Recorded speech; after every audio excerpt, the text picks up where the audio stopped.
Hi and welcome back to class of Design of Machine Elements. I am Hitesh Raiyani, Assistant Professor at LJ Institute of Engineering and Technology. This is lecture 37, Design of Spring Against Fluctuating Load. The learning outcomes of this lecture is to learn the theory of design of spring against the fluctuating load. So up to this two previous lectures we learned the design of spring when the load is subjected to static. But here we have to learn the design of spring when the load is fluctuating or against the fluctuating load.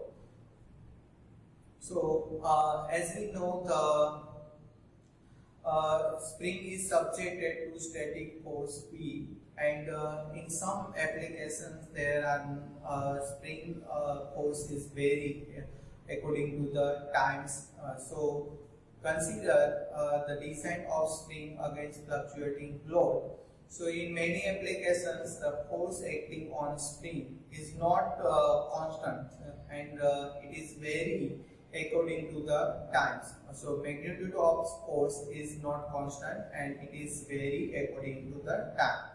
So in this case the spring is subjected to fluctuating stress are designed on the basis of two criteria.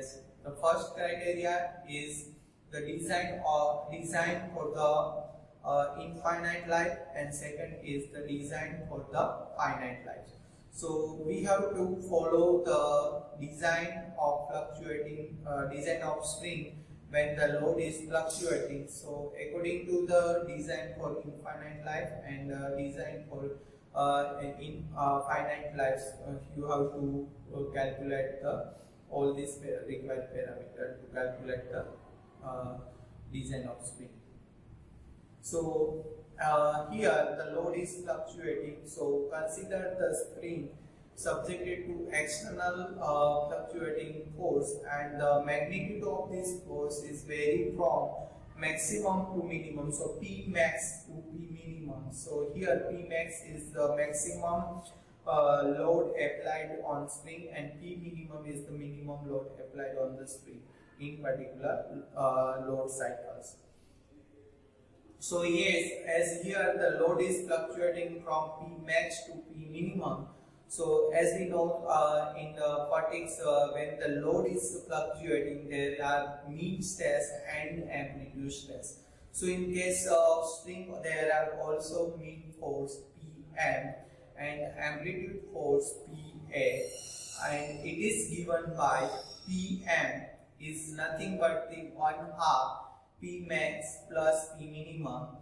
So this is the mean force, and amplitude force Pa is equal to 1/2 P max minus P minimum. So here we have a value of P mean and P amplitude. Now we have to calculate the tau mean and tau amplitude. So by using the value of P mean, we can calculate the mean stress, or you can say mean stress tau m, by considering the shear stress corrections factor Ks. So as we know, the tau m is equal to Ks 8 Pm d divided by pi dq. Here instead of P we have to write Pm, that is the mean force. So we get the tau m is equal to Ks into 8 Pm into capital D divided by pi dq. Here the Ks, that is the shear stress corrections factor, it is considered only in mean stress. So where Ks is equal to 1 plus 0.5 divided by C. Here C is the spring index. Here Ks is the corrections factor, and it is subjected to direct shear stress, and it is applicable for the only mean stress. Now for the torsional stress amplitude, that is tau A, we know the force Pa. So by using the force Pa, and it is necessary to also consider the effect of stress concentration due to the curvature in addition to the direct shear. So in mean stress we have to consider only factor Ks, but in amplitude stress or torsional stress amplitude tau A, we also consider the stress concentrations due to the curvatures. So here the equations becomes tau A is equal to Ks into Kc into 8Pa into capital D divided by pi dq.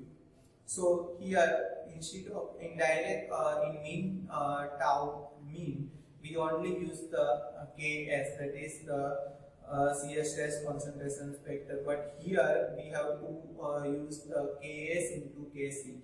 Kc is the stress concentrations due to the curvature. So here Ks and Kc is nothing but multiplications of Ks and Kc is nothing but the K. So tau A is equal to K into 8Pa into capital D divided by pi dq. Here K is the Wahl's factors and the way.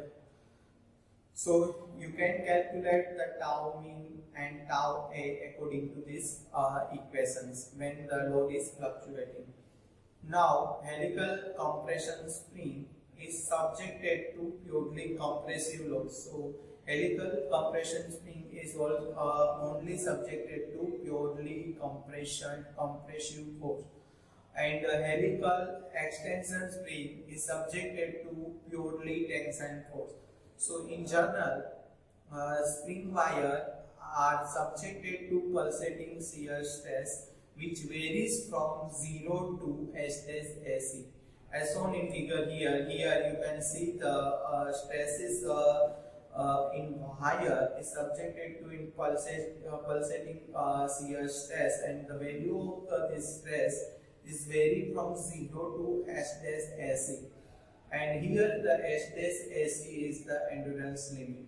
So according to these conditions, when the spring is subjected to fluctuating load, and also for the given conditions for patent and cold-drawn steel wire, or you can say the for grade 1 to 4, you have to take the value of S-AC is equal to 0.21 SUT and SSY is equal to 0.42 SUT.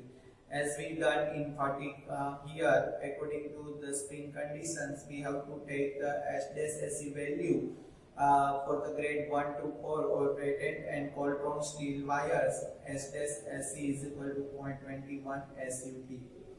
Now, for the oil hardened and tempered steel wire or grade SW and BW grade, you have to take the value of S-AC is equal to 0.22 SUT and SSY is equal to 0.45 SUT.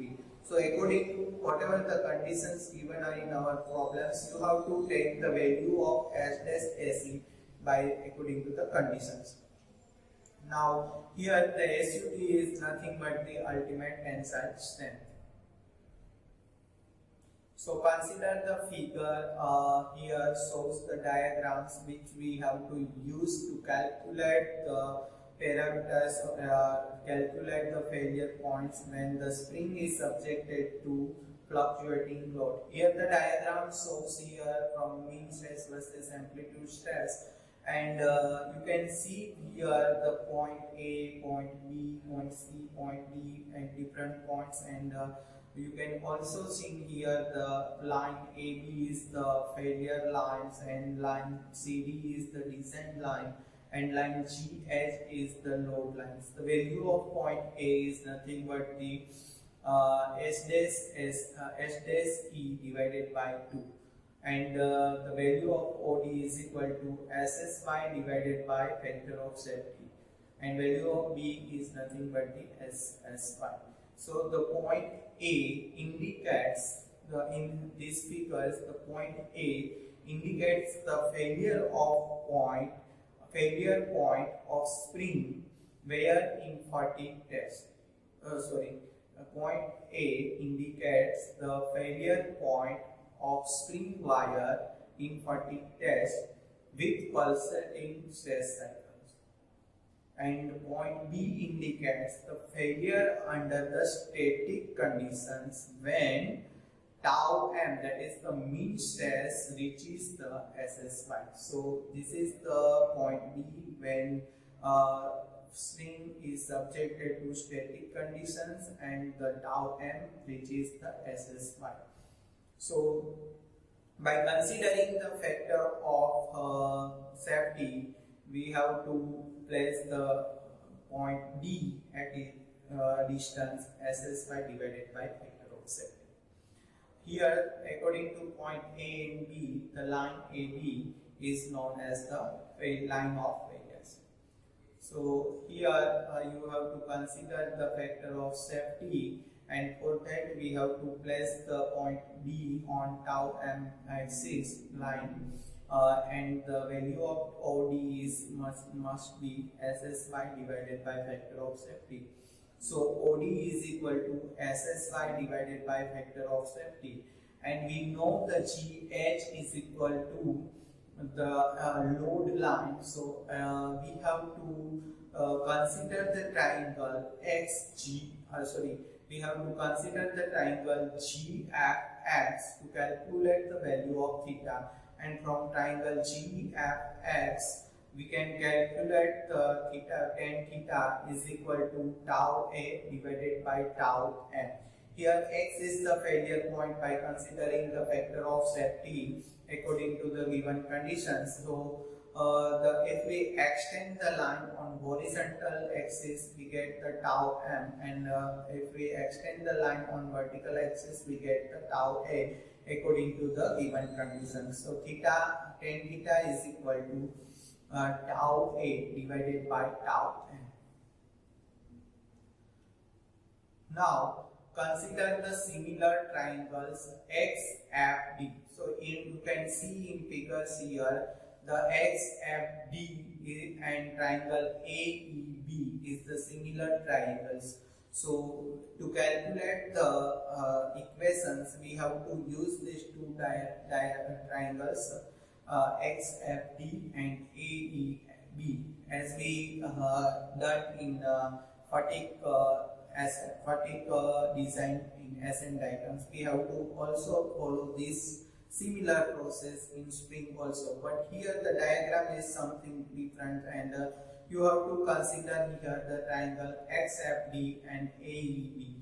So according to these two triangles, and by using the law of similarity, we can write this XF upon FD is equal to AC upon EB. So now we have to place the value of this all. So XF. So according to figure, you can see that XF is nothing but the tau A, and so FD. So FD, if you consider here, so it is nothing but the SSY upon factor of safety minus tau m. So FD is the difference of SSY upon factor of safety minus tau m. So we have to place this value instead of FD. And AE, if you see the AE value, and that is nothing but the S dash E by 2. So we have to place 1/2 S dash SE, or you can set up S dash SE, and divided by EB. So EB here, EB value is nothing but the SSY minus 1/2 S dash SE. So if you look at the figure, the value of EB, so that is nothing but the SSY minus 1/2 S dash SE, because the point A is located at a distance 1/2 S dash 1/2 SE dash and 1/2 SE dash. So x and y distance of point A is same, and that is equal to SE dash by 2. So EB becomes SSY minus 1/2 S dash SE. So this is the equations you have to use when the spring is subjected to fluctuating blocks. So in these lectures we learn the theory of design of spring when spring is subjected to fluctuating blocks. Thank you.